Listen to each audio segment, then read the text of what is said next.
మనిషికి అన్నిటికన్నా లౌల్యం దేని మీద అంటే మాటల మీద. మనిషికి చాలా సబకబారుగా దొరికేటటువంటి సుఖం ఏమిటంటే మాట్లాడటం. ఎందుకని ఏమీ తోచట్లేదు అనుకోండి, పక్కింటి వాడిని పిలిచి మాట్లాడటం.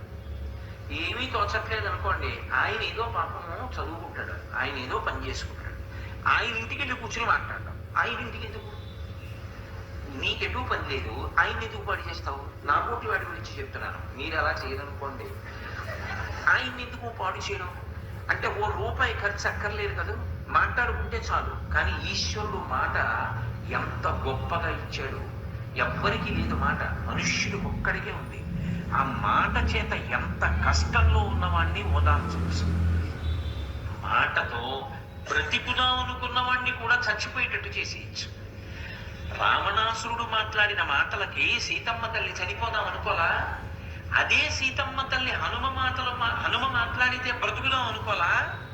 ఒకడి మాటకి బ్రతుకుదాం అనుకుంది, ఒకడి మాటకి చచ్చిపోదాం అనుకుంది. మాట అంత శక్తివంతమా కాదా?